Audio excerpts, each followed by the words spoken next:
계속해서 잠언 말씀 나누고 있습니다. 지난주는 잠언 말씀을 통해 이런 사람이 되지 말자라는 말씀을 드렸죠. 여러분, 어떤 사람이 되지 말아야 됩니까? 첫 번째, 미련한 사람이 되지 말자. 미련한 사람은 어떤 사람입니까? 미련한 다섯 처녀의 이야기를 통해 내가 무엇을 준비해야 되는지 알지 못하는 사람, 마음이 우둔하고 그리고 꽉 막혀 있어서 듣기를 거부하는 사람, 이런 사람들의 가장 큰 잘못은 뭡니까? 말씀 듣기를 거부하는 사람입니다. 말씀 듣기를, 곧 하나님의 말씀을 듣기를 거부하는 사람은 미련한 사람이 됩니다. 두 번째, 사악한 자가 되지 말라 그랬습니다. 사악한 자는 어떤 사람입니까? 무의미한 일, 무가치한 일을 계획하고 그것을 행하는 사람이 사악한 사람입니다. 여러분, 이들의 악함은 왜 악합니까? 하나님의 도움을 얻기 위해서, 예수 그리스도를 믿음으로 생명을 얻기 위해서 찾아오는 이들에게까지 악을 행함으로 실족시키고 그들을 정죄함으로 넘어뜨리는 자입니다. 곧 악한 계획을 실행하는 악한 사람이 되지 마시기 바랍니다. 성경은 또한 우리에게 거만한 사람이 되지 말라라고 말씀을 하셨습니다. 사람들 속에 거만한 사람이 있으면 그 안에 싸움이 있고 다툼이 있다라고 말씀하십니다. 곧 내가 거만을 버려야 싸움이 일어나지 않습니다. 내가 거만을 버려야 다툼이 일어나지 않습니다. 여러분, 사람에게 거만한 사람은 사람에게만 거만한 것에 그치지 않습니다. 그런 사람들은 하나님을 향해서 교만한 사람이 되게 됩니다. 그러기에 여러분, 거만한 사람이 되지 마시기 바랍니다. 이어서 잠언은 우리에게 24장을 통해서 우리의 미련함, 우리의 사악함, 우리의 거만한 사람, 이런 것들 버리고 이런 사람이 되어라라고 말씀하십니다. 어떤 사람이 되어야 될까? 첫 번째 19절 말씀을 함께 읽도록 하겠습니다. 시작. 말미암아 분을 품지 말고 악인의 형통함을 부러워하지 말라. 어떤 사람이 되어야 됩니까? 악인의 형통함을 부러워하지 않는 사람이 되어야 됩니다. 쉬운 성경으로 이렇게 되어 있습니다. 악한 사람들 때문에 초조해하거나 안달하지 말고 그들의 형통을 부러워하지도 말아라. 여러분, 나쁜 사람, 악한 사람이 형통하고 잘 되는 것 참 이해하기 쉽지 않습니다.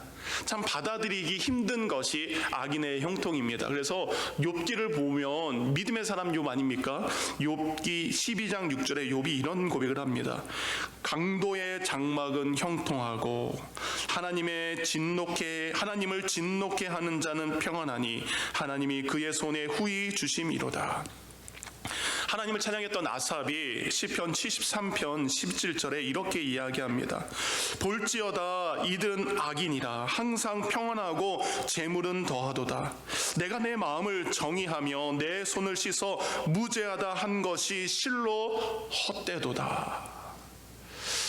아삽이 고백합니다. 하나님, 내가 이렇게 정확하게 살았는데 그거 헛됩니다. 무엇 때문에요? 악인이 평안하고 그들의 재앙이 더하는 것을 볼 때마다. 여러분, 예레미야 선지자, 눈물의 사람이요 믿음의 사람도 12장 1절과 2절에 이 부분에 대해서 하나님께 이렇게 질문을 합니다. 쉬운 성경입니다. 주여, 제가 주님 앞에서 제 주장을 펼 때면 언제나 주님께서 오르셨습니다. 하지만 주님의 공의에 대해 꼭 여쭙고 싶은 것이 있습니다. 어찌하여 악한 자의 길이 형통하고 거역한 자의 삶이 평안한 것입니까? 그들이 뿌리를 내리고 쑥쑥 자라서 열매를 풍성히 맺는 것은 주께서 다 그들을 굳게 심으셨기 때문이 아닙니까? 그들을 보십시오. 그들이 입술로만 주님께 가까이 할 뿐 그들의 마음은 주님에게서 멀리 떠나 있습니다. 예레미야가 이해하는 거예요. 하나님, 맞습니다. 하나님이 언제나 다 옳습니다. 하나님이 다 옳습니다. 제가 무엇인가를 주장해도 하나님이 다 맞습니다. 그런데 하나님, 이거 하나만큼은 제가 꼭 물어보고 싶습니다. 전 악인의 형통을 이해할 수 없습니다. 제가 못 받아들이겠습니다라고 항변하는 것이 예레미야의 고백입니다. 믿음이 좋았던 욥도, 하나님을 찬양했던 아삽도, 백성을 위해 눈물로 기도했던 예레미야조차도 다른 것은 하나님 다 맑지만 하나님, 악인이 형통하는 것은 내가 이해할 수 없습니다 라고 하나님께 질문합니다. 오늘 성경을 보아도 잠언 24장 19절에만 이 내용이 나오는 게 아니라 잠언 24장 1절에도 똑같은 내용이 나옵니다. 너는 악인의 형통함을 부러워하지 말며 그와 함께 있으려 하지도 말지어다. 그 앞에 있는 23장 17절 또 이렇게 나옵니다. 내 마음으로 죄인의 형통을 부러워하지 말고 항상 여호와를 경외하라. 자주 나온다는 이야기는 뭡니까? 그만큼 우리가 악인의 형통을 받아들이기가 잠언 기자도 쉽지 않은 것이라고 이야기합니다. 그런데 여러분, 우리가 악인의 형통에 대해서 받아들이기 어려운 이유, 우리가 그 악인의 형통을 부러워하는 이유는 정확한 이유를 우리는 알아야 됩니다. 여러분, 우리가 왜 악인의 형통을 부러워하고 악인의 형통을 이해할 수 없습니까? 우리 당연히 악하게 사는 그 나쁜 사람, 그 악인은 부러워하지 않습니다. 당연하죠. 우리는 악한 사람이 부럽진 않습니다. 근데 정확히 무엇이 부럽습니까? 악인이 부럽지 않지만 그가 가지고 있는 그것, 그가 누리고 있는 그것을 우리가 부러워하고 있는 것은 아닙니까? 악한 사람은 부러워하지 않지만 그가 가진 것과 그가 누린 것을 내가 지금 가지고 있지 못하고 내가 누리지 못한 것 때문에 그것으로 시작된 부러움이 우리의 마음의 솔직한 고백입니다. 하나님, 악인은 가지고 있는데 왜 나는 없습니까? 하나님, 악인은 평안한데 왜 나는 그렇지 않습니까? 하나님, 악인은 누리고 있는데 왜 나는 누리지 못하고 있습니까? 그래서 때로 우리는 그 부러움이 우리로 하여금 올바른 분별을 잃어버리게 합니다. 이렇게 고백해요. 뭐 어때? 나도 저 사람처럼 조금 악한 행동을 해서라도 가지면 되지, 채우면 되지, 누리면 되지, 뭐가 문제야? 라고 우리는 악한 사람의 행동을 본받기를 합니다.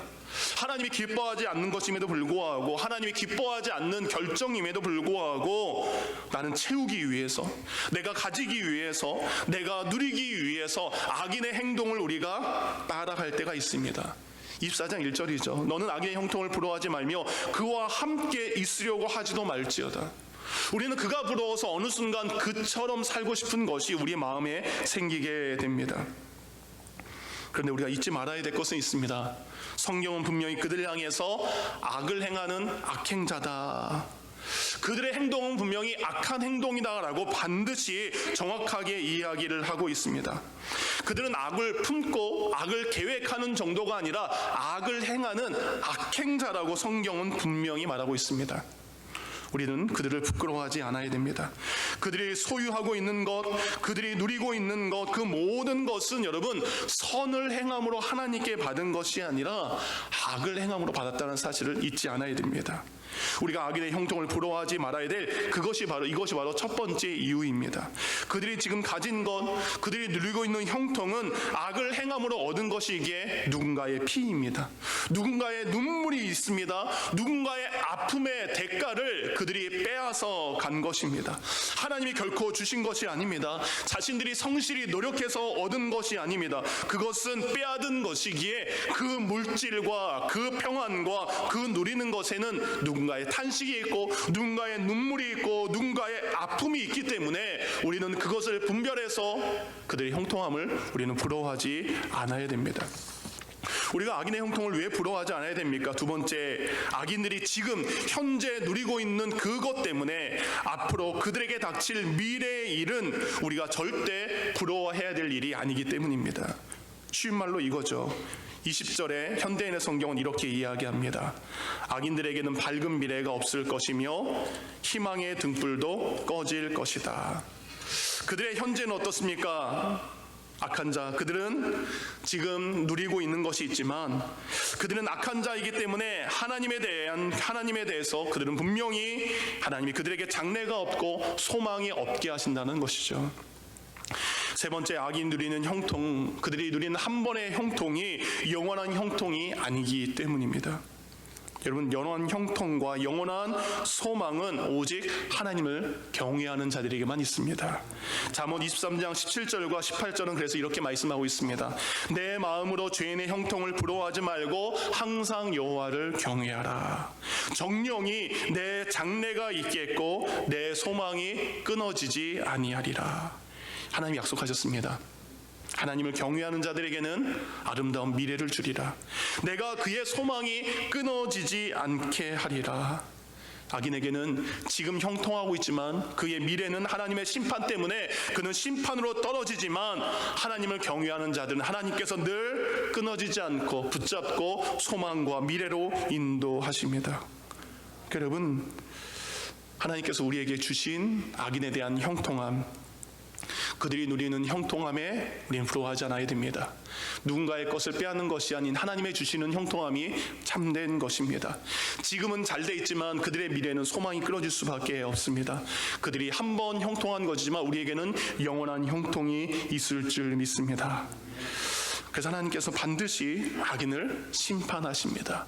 근데 성경을 보니까요, 우리가 잊지 말아야 될 한 가지를 하나님께서 24장 17절에 이렇게 이야기하십니다. 17절을 보여주시면 같이 읽을까요? 시작. 내 원수가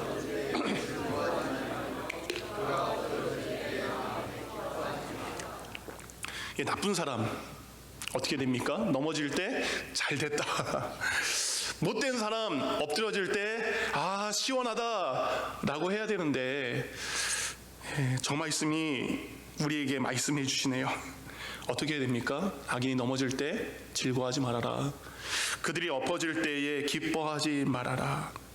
그들의 멸망 앞에 고소하고 통쾌하는 것이 아니라, 그들의 멸망 앞에 기뻐하지 않아야 될 것은 그들에게 찾아온 이 심판과 시련과 넘어짐이 그에게 교훈이 돼서 그가 주님 품으로 돌아올 수 있기 때문입니다. 바로 위대한 전도자 사도 바울처럼.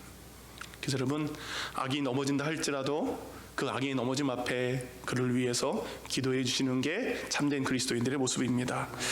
두 번째, 우리는 어떤 사람이 되어야 됩니까? 14절 말씀에 나와 있습니다. 14절 함께 읽겠습니다. 시작.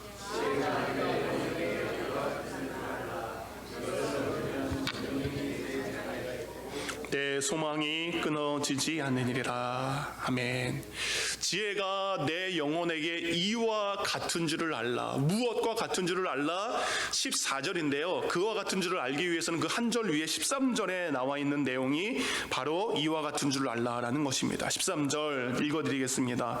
내 아들아, 꿀을 먹으라. 이것이 좋으니라. 송이꿀을 먹으라. 이것이 내 입에 다니라. 여러분, 지혜가 뭐처럼 좋다고요? 꿀처럼 좋다라는 겁니다. 여러분, 그래서 한번 찾아봤습니다. 꿀이 어디에 좋은가? 꿀의 좋은 점 10가지가 있더라고요. 그래서 아침마다 한 수저의 꿀이 우리에게 이런 효과를 가져다 준다라고 합니다. 먼저 몸속에 있는 노폐물이라든지 독소를 제거하는 해독작용이 있다라고 합니다. 피부를 정화시킨다라고 합니다. 여러분께서 피부 미용을 위해서 꿀은 먹어도 되고 발라도 좋다라고 합니다. 그리고 피로 과당과 포도당을 통해서 포만감을 줄여주는 다이어트 효과가 있다라고 합니다. 이춘상 기사님, 요즘에 다이어트하고 점점 날씬해지고 계시는데, 그리고 피로 회복, 그리고 면역력 증강, 콜레스테롤 많은 분 있죠. 콜레스테롤 수치를 낮추는데도 효과가 있고요. 심장병 예방에도 좋고요.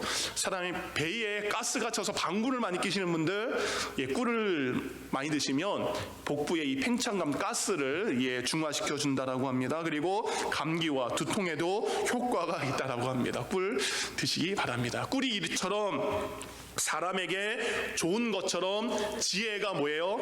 우리에게 그렇게 좋다라는 겁니다. 읽지 않았지만 24장 3절에 보면 이런 말씀이 있습니다. 집은 지혜로 말미암아 건축되고 명철로 말미암아 견고하게 된다. 집은 지혜로 건축돼야 됩니다. 여기서 집이라는 것은 여러분, 우리 인생을 이야기합니다. 우리의 인생을 누가 건축하셔야 됩니까? 하나님이 건축하셔야 됩니다. 우리의 인생을 하나님께서 주시는 지혜로 건축해야 되고, 그의 말씀을 통한 명철로 우리가 견고하게 세워져 가야 됩니다. 이 세상을 창조하신 그분이 나를 창조하셔야 되고, 이 세상을 견고하게 붙드신 분이 나를 붙드셔야 됩니다. 근데 여러분, 우리가 우리의 인생을 설계한다라고 해서 그 설계가 우리 마음대로 될까요? 우리가 우리의 인생을 붙잡는다 하더라도 우리의 인생을 우리가 붙잡을 수 있을까요? 그럴 수 없습니다. 우리가 내 멋대로 내 마음대로 하면 우리 인생에 찾아온 지진과도 같은 일들에, 비바람 같은 일들에 너무 쉽게 무너집니다. 그래서 예수님께서 마태복음 7장 24절부터 25절에 이렇게 집 건축에 대해서 이야기하셨습니다. 그러므로 누구든지 나의 이 말을 듣고 행하는 자는 그 집을 반석 위에 지은 지혜로운 사람 같으니라. 비가 내리고 창수가 나고 바람이 불어 그 집이 부딪히되 무너지지 아니하느니 이는 주추를 반석에 놓인 까닭이다. 근데 모래 위에 지은 집은 어떻게 돼요? 그 무너짐이 급하니라. 빨리 무너진다는 겁니다. 여러분, 어디에 집을 지었느냐에 따라서 무너지기도 합니다. 그리고 그 자리를 지키기도 합니다. 그 지혜로운 사람, 하나님의 말씀을 듣고 순종함으로 땀과 노력과 헌신으로 집을 지은 사람은 비바람이 와도 견고하게 세워져 갑니다. 그렇지만 말씀을 들었지만 순종하지 않습니다. 말씀에 순종에 따른 땀과 눈물과 헌신이 없습니다. 그러면 그만큼 인생에 찾아온 일들 앞에 쉽게 무너지게 됩니다. 작은 시련 앞에서도 무너질 수밖에 없습니다. 왜 우리가 자꾸 무너집니까? 말씀대로 살지 않았기 때문에, 말씀 위에 지어지지 않았기 때문에. 말씀대로 사는 것 힘듭니다. 그렇지만 말씀대로 순종했을 때 잠언 24장 14절처럼 그런 사람들에게 장래가 있고 소망이 끊어지지 않습니다. 여러분, 어떻게 살아야 됩니까? 지혜 위에 인생을 짓는 여러분들이 되시길 바랍니다. 마지막 세 번째, 우리는 이런 사람이 되어야 됩니다. 환난 날에 낙심하지 않는 사람이 되기를 원합니다. 16절 말씀, 우리에게 힘이 되는 말씀입니다. 읽겠습니다. 시작. 대저 의인은 7번 넘어질지라도 다시 일어나려니와 악인은 재앙으로 말미암아 엎드러지느니라. 아멘. 기도합니다. 이곳에 있는 우리 모두가 환난이 7번 찾아와도 7번 일어날 수 있는 귀한 믿음의 사람들이 되기를 주님의 이름으로 축원합니다. 의로운 사람, 믿음의 사람, 그 사람은 7번의 환난이 닥친다 할지라도 다시 일어나지만 악인은 단 한 번의 재앙으로 쓰러지고 넘어지게 됩니다. 그렇게 사랑하는 성도님들, 우리가 믿음이 있다면 환난과 두려움 가운데 낙심하지 않는 사람이 되기를 원합니다. 낙심이 뭐예요, 여러분? 마음이 떨어진다는 소리입니다. 마음이 무너진다는 소리입니다.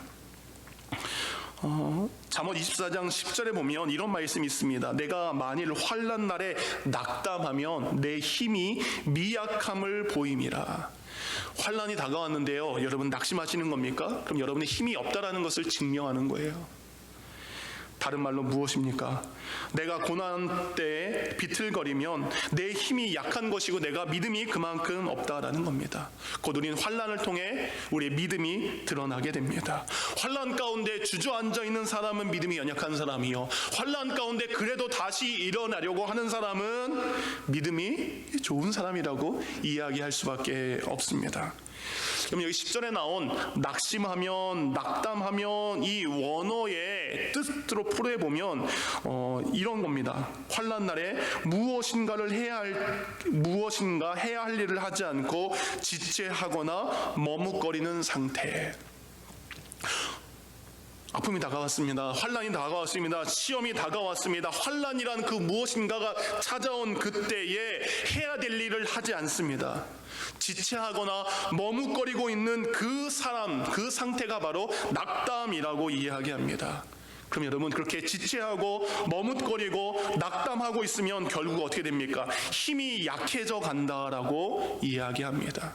아무것도 하지 않고 자포자기 하고 있으면 그 사람은 힘은 점점 빠지게 된다는 거예요. 근데 반대로 한번 생각해 보시기 바랍니다. 환난이 찾아왔어도 그래도 내가 해야 될 일을 포기하지 않고 그래도 힘을 내서 일어나는 사람에게는 뭐예요? 일어날 수 있는 힘과 원동력이 생긴다는 겁니다. 누군가가 병이 걸렸습니다. 병에 걸려서 자포자기해요. 그러면 병이 더 악화됩니다. 병이 걸렸지만 힘을 내어서 운동도 합니다. 그리고 열심히 먹습니다. 그리고 건강해진다는 생각을 가지고 긍정적인 마음을 가지고 살아가면 어떻게 됩니까? 병이 떠나가게 됩니다. 그 병을 이길 수 있는 힘이 있게 됩니다. 가게가 점점 어려워집니다. 사업이 점점 어려워질 때 한숨만 쉬고 아무것도 하지 않으면 뭐합니까? 여러분, 더 빨리 망합니다. 근데 그런 상황에서도 내가 지금 할 수 있는 작은 것이라도 시작한다면 그는 일어날 수 있는 힘을 하나님께서 주십니다. 사람과의 관계도 마찬가지인 것 같습니다. 부부 관계가 깨질 때가 있어요. 부모와 자녀들과의 관계가 깨질 때가 있고 이웃과의 관계가 깨질 때도 있습니다. 근데 아무것도 안 하고 있으면 어떻게 돼요? 더 관계가 멀어집니다. 오랜 시간이 걸리게 됩니다. 그런데 어떻게 돼요? 지금이라도 자녀에게 다가가서 말을 걸면, 지금이라도 용기 내서 아내에게, 남편에게 말을 하면, 조금이라도 이웃에게 다가가서 손을 내면 하나님께서는 그 관계를 회복시켜 주십니다.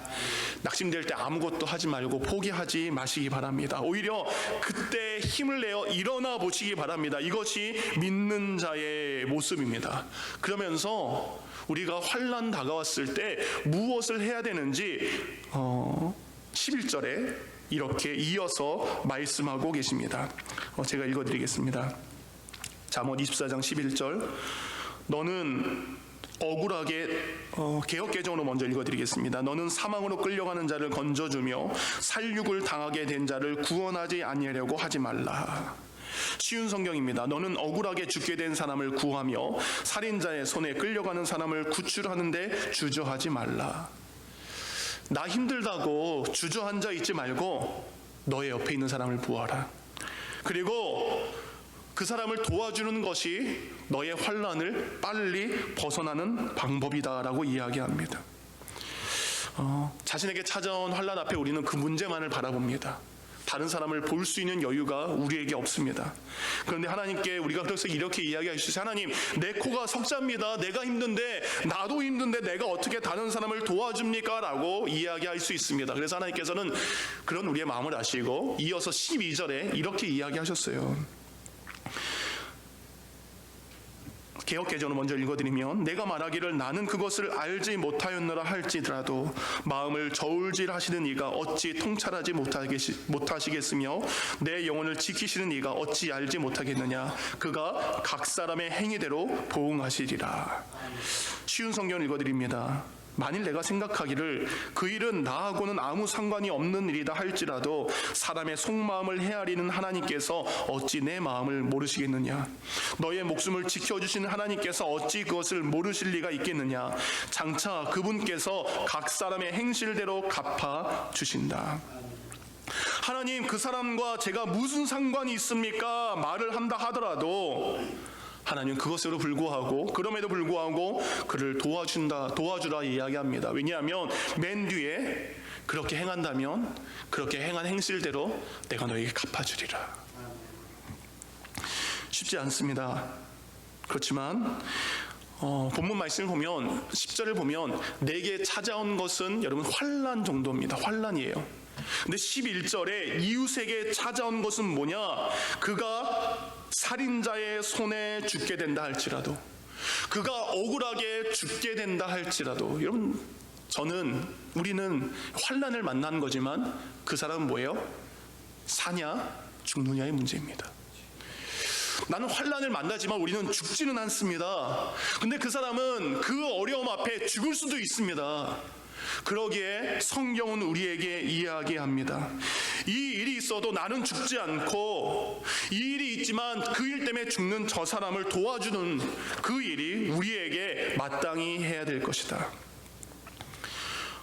누군가가 더 힘든 일을 겪고 있을 때 우리는 속으로 생각합니다. 나도 힘들지만 저 사람도 참 힘들겠다, 안 됐다라는 생각을 우리는 하게 됩니다. 우리가 그 마음을 품었다라는 것을 하나님이 아신다라는 겁니다. 그런 생각이 들면 우리 중심을 보신 하나님 마음이 그를 도와주라는 음성을 우리가 들어야 된다는 겁니다. 세상 사람들은 끊임없이 자기 중심적으로 사람들을 봅니다. 그렇기 때문에 자기의 문제에서 헤어나오지 못합니다. 그러나 예수 그리스도를 믿는 사람들은 하나님의 눈으로 이웃을 바라보고 세상을 바라봐야 됩니다. 여러분, 왜 사람들이 문제 앞에 두려워하고 사람들이 어려움 앞에 불안함을 느낍니까? 가장 큰 이유는 미래에 대한 불확실성입니다. 가게가 망하면 내가 내일 어떻게 되지? 내가 병들었으면 내가 내일 어떻게 되지? 미래에 대한 불확신 때문에 우리는 그 문제 앞에 자신만을 볼 수밖에 없습니다. 내 미래가 불확실한데 누구를 돕겠습니까? 그런데 여러분, 믿음 있는 사람은 나와 그 사람의 미래가 누구의 손에 있음을 아는 사람입니까? 하나님의 손에 있음을 아는 사람입니다. 하나님, 나의 미래와 그리고 저 사람의 미래, 하나님, 내가 연약하고 내가 부족하지만 더 힘들어하는 저 사람의 미래를, 앞길을 붙잡아 주시는 하나님께서 책임져 주실 것을 믿기 때문에 그에게 손 내밀 수 있다는 겁니다. 미래에 대한 확신은 우리로 하여금 죽음도 이겨낼 수 있는 큰 힘을 우리에게 주신다는 겁니다. 김동호 목사님의 이야기를 하고 말씀을 마치도록 하겠습니다. 김동호 목사님이 사역하실 때에 그 교회에서 어느 한 권사님에 대한 이야기를 하시더라고요. 그 권사님은 주일마다 굉장히 화사하게 멋을 내고 교회를 오시고요, 화장도 굉장히 신경 써서 오신다라고 합니다. 그래서 그분이 오셔서 교회 와서 하시는 일이 이제 주보를 나눠드리는 일이 그분의 일이라고 합니다. 그 권사님은요, 방송에도 많이 나오는 아주 유명한 분이셨다라고 이야기를 합니다. 이 권사님이 그렇게 아름답게 차려입고 주보를 가지고 사람들에게 웃습니다. 근데 과하게 웃었대요. 지나치게. 사람들을 반갑게 해주는데 과하게 반갑게 했고, 사람들에게 상냥하게 했는데 과하게 상냥했다라고 합니다. 그래서 목사님 보시기에 왜 저러실까? 근데 어느 날 권사님과 한번 이야기를 하면서 그 이유를 알게 되었다고 합니다. 목사님, 우리 성도님들이 일주일 동안 세상에서 힘들게 살다 오는데, 물론 저도 힘들고 어렵지만 예배 전에 저의 웃음이 그들에게 작은 기쁨이 되기를 바라는 마음으로, 지나치지만 그래도 한번 웃을 수 있는 그 마음으로 그렇게 했습니다라는 이야기를 들었다라고 합니다. 그래서 많은 분들이 그 권사님을 보면서 같이 웃었다라고 합니다. 그런데 어느 날 이 권사님이 병에 걸리셔서 이제는 돌아가시게 되었다라고 합니다. 나이가 60이 간 넘은 나이에, 젊은 나이에 안타깝게 생의 마지막 순간을 병원에서 맞이하게 되었다라고 합니다. 그때 목사님과 사모님이 병원에 신방을 가셨다라고 합니다. 자신에게 찾아온 죽음의 순간이 여러분 누구에게나 두렵죠. 그리고 염려가 될 텐데, 이 권사님은 그 마지막 순간 이 김동호 목사님께서 평생 잊을 수 없는 말을 하셨다라고 합니다. 이 권사님이 어떤 말을 하셨기에 이렇게 곧 죽음 앞에 오신 목사님, 그 목사님이 평생 잊을 수 없는 말을 하셨을까요? 그 권사님은 이런 말을 하셨습니다. 목사님, 미인 박명이래요. 미인 박명이란 말은 뭡니까? 미인은 짧게 살 수밖에 없대요. 여러분이 웃으셨던 것처럼 김동호 목사님 웃으셨대요. 마지막까지 권사님은 주위 사람들에게 위로와 웃음을 주면서 자신의 생애를 마감하셨습니다. 권사님께서 그렇게 죽음 앞에서도 그렇게 말할 수 있는 이유는 무엇입니까? 죽음 뒤에 일어날 일에 대한, 곧 미래에 대한 확신이 있었기 때문이죠. 바로 권사님께서 고린도후서 4장 16절 18절 믿으셨기 때문입니다. 미인이신 분들 걱정하지 마시기 바랍니다. 사람마다 다릅니다. 그렇죠? 미인도 오래 살 수는 있습니다. 여러분, 이 말씀을 그분은 믿었습니다. 고린도후서 4장 16절 18절 현대인의 성경입니다. 그러므로 우리는 낙심하지 않습니다. 비록 우리의 겉사람은 쇠약해 가지만 우리의 속사람은 날마다 새로워지고 있습니다. 우리가 잠시 받는 가벼운 고난은 그 무엇과도 비교될 수 없는 크고 엄청난 영원한 영광을 우리에게 가져다 줄 것입니다. 그래서 우리는 보이는 것을 바라보지 않고 보이지 않는 것을 바라봅니다. 보이는 것은 잠깐이지만 보이지 않는 것은 영원하기 때문입니다. 아멘. 사랑하는 성도님들, 잠시 우리에게 다가온 그 고난 앞에 낙심하지 마시기 바랍니다. 그 고난을 통해 그것과 비교할 수 없는 크고 엄청나고 영광스러운 것이 우리에게 있음을 알고 7번 넘어졌다 할지라도 다시 일어나시기 바랍니다. 악인의 형통을 부러워하지 마시기 바랍니다. 하나님의 말씀, 지혜로 여러분의 인생을 건축해 가시기 바랍니다. 환난이 찾아와도 다시 일어날 수 있는 그런 사람이 되기를 주님의 이름으로 축원합니다. 아멘.